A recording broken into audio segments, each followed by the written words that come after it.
వేదికను అలంకరించిన పెద్దలకు, నా ముందున్న నా ప్రజలకు, అపర భగీరథుడు, ఆపద్బాంధవుడు, బలరాముడైన మన ముఖ్యమంత్రి వర్య శ్రీ నారా చంద్రబాబు నాయుడు గారికి నా వందనం, అభివందనం. ఈరోజు మీ ముందుకు ఏదో స్పీచ్ ఇచ్చేదానికి రాలేదు. నిన్నగాక మొన్న ముఖ్యమంత్రి వర్యులతో నాకు జరిగిన సంఘటన మీతో పంచుకుందామని చెప్పి మీ ముందుకు వచ్చా. గత సంవత్సరంలో అసెంబ్లీ సమావేశాలు జరిగేటప్పుడు ముఖ్యమంత్రి గారి పేషీకి వెళ్ళా. నేను అక్కడికి వెళ్ళి, అయ్యా మా యాడికి కాలువకు, మా ముచ్చుకోట రిజర్వాయర్కి నీటి కేటాయింపులు లేవు, దయ ఉంచి ఒక జియో ఇప్పించండి అని చెప్పి ముఖ్యమంత్రి వారి దగ్గరికి వెళ్ళా. అప్పుడు ముఖ్యమంత్రి వారు ఒకటే అన్నారు, నా భుజం, నేను పక్కనే ఉంటే దగ్గరికి లాక్కొని భుజం పైన చేయేసి, మనందరికి తెలిసిండేదే కదా మన ముఖ్యమంత్రి గారు, తడుతూ తడుతూ ఒకటే చెప్పాడు, ఇదిగో తమ్ముడు, జియో గియో ఇచ్చేది లేదు కానీ ఖచ్చితంగా ప్రతి చెరువుకి ప్రతి కాలువకి నీళ్ళిచ్చే బాధ్యత నాది, నువ్వు ధైర్యంగా వెళ్ళని చెప్పి నాకు ధైర్యం ఇచ్చి సాగనించారు. కానీ ఏం చేద్దాం, మొదటిసారి ఎమ్మెల్యేకి ఏం తెలుస్తుంది? ఒక కాగితం అన్న చేతిలో ఉంటే అధికారులతో మాట్లాడేదానికి ఏదన్నా ఉంది అని అనుకున్నా. ఒకవైపేమో నాకు ధైర్యం ఇచ్చాడు, తడుతూ భుజం తడుతూ, నువ్వు పో, నేను ఇస్తాను నీళ్ళు నీకని. ఇంకోవైపు ఎటువంటి కాగితం లేదు.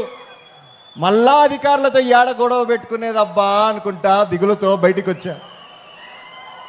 మీరు నమ్ముతారో నమ్మరో, ఖచ్చితంగా తాడిపత్రిలో ఆ సమావేశాలు అయిపోయే లోపల, తిరిగి వచ్చే లోపల ఫోన్లు రింగ్ అయినా ఎక్కడి నుంచి వచ్చాయంటే అధికారుల నుంచి ఫోన్లు వచ్చాయి. సార్, సీఎంఓ ఆఫీస్ నుంచి మాకు వచ్చింది, ఆదేశాలు వచ్చాయి, ప్రతి చెరువు ప్రతి కాలువ నీళ్ళు ఇవ్వాల్సిందే, మన రైతులకి ఎటువంటి బెంగ లేదు ఈసారి అని చెప్పారు. అన్న విధంగానే మనకి నీరు అందించారు. సార్, మీరు నమ్ముతారో నమ్మరో సార్, మా ఊరిలో మామూలుగా డిసెంబర్ నాటికే నీళ్ళు ఉండటు సార్, కానీ ఈసారి మాత్రం ఏప్రిల్ నెలలో కూడా మేము నీళ్ళు ఇచ్చే స్థాయికి వచ్చామంటే మీ దయ సార్, మీ ఆలోచన సార్. ఇంకో విషయం చెప్తా సార్ మీకు,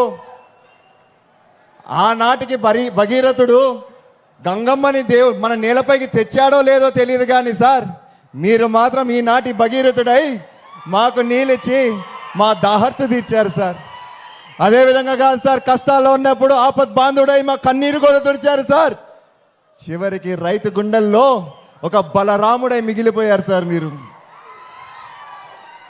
సార్, నీరిచ్చారు, బ్రహ్మాండంగా ఉంది సార్. మాకు చిన్న చిన్న సమస్యలు కూడా ఉన్నాయి సార్, మా కాలువలు ఉన్నాయి సార్.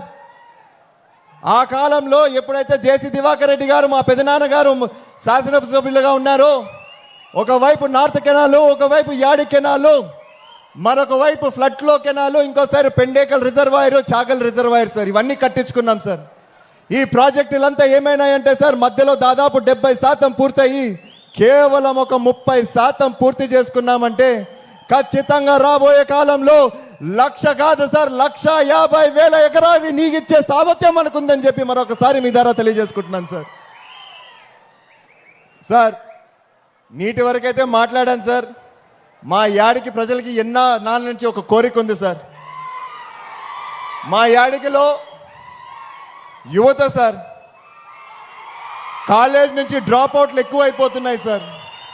కేవలం ఒకే ఒక కారణం, మాకు దగ్గరలో ఎటువంటి జూనియర్ కాలేజీలు లేవు సార్. ఒకవైపు చూస్తే తాడిపత్రి దాదాపు 30 కిలోమీటర్లు, ఇంకో వైపు చూస్తే గుత్తి అదొక 30 కిలోమీటర్, హెడ్ క్వార్టర్ అనంతపూర్ అయితే అదొక 60 కిలోమీటర్లు సార్. వీటికి చేరుకునే బదులు మీరు ఇంట్లో ఉండిపోండి, మాకు చదువులు వద్దని చెప్పి డ్రాప్అవుట్స్ ఎక్కువ అయిపోతున్నాయి సార్. సో దయవించి నేను కోరేది ఏంటంటే సార్, ఒకవైపు భూమిని నమ్ముకున్నాం సార్, మాకు ఇది తప్ప మాకు వేరే ఏది రాదు సార్ చేసుకోవడానికి. దయచేసి మా కాలువలు పూర్తి చేయండి సార్, మాకు మళ్ళా నీళ్ళు వచ్చే విధంగా చేయండి సార్. అదేవిధంగా మా యువతకి మరొక్కసారి భరోసా ఇవ్వండి సార్. నేనున్నానని చెప్పి మీరు రైతాంగానికి కూడా భరోసా ఇచ్చినట్టు అవుతుంది సార్. ఇప్పటికే యువత చాలా మంది ముందుకు రావట్లేదు సార్. మీరు కానీ భరోసా ఇచ్చారంటే ఖచ్చితంగా రాబోయే కాలంలో ముందే మనం ఆర్టిఫిషియల్ ఇంటెలిజెన్స్ ఎక్కువైపోతుంది అంటున్నాం. ఉద్యోగాలు ఉంటాయి, ఉద్యోగాలు ఎక్కడికి పోవు. 1,00,000 ఉద్యోగాల దగ్గర ఒక 70,000 ఉద్యోగాలు రావచ్చేమో. ఈ 30,000 మందికి మనం న్యాయం చేయాలంటే సార్ ఖచ్చితంగా మన కాలువలు పూర్తి చేసుకోవాలా, మన రిజర్వాయర్లు చేసుకోవాలా. సో మరొక్కసారి ఈ సభాముఖంగా మిమ్మల్ని కోరేది ఏంటంటే సార్ మాకు నీళ్ళు ఇప్పించండి, మా రైతులు బాగు చూడని చెప్పి కోరుకుంటూ సెలవు తీసుకుంటున్నాను. జై అమరావతి, జై జై అమరావతి. మన గౌరవ శాసనసభ్యులు శ్రీ అస్మిత్ రెడ్డి గారికి కృతజ్ఞతలు చెల్లిస్తూ ఇప్పుడు గౌరవ పార్లమెంటు సభ్యులు గౌరవనీయులు శ్రీ అంబికా జి లక్ష్మీనారాయణ గారు ప్రసంగిస్తారు. ఈనాటి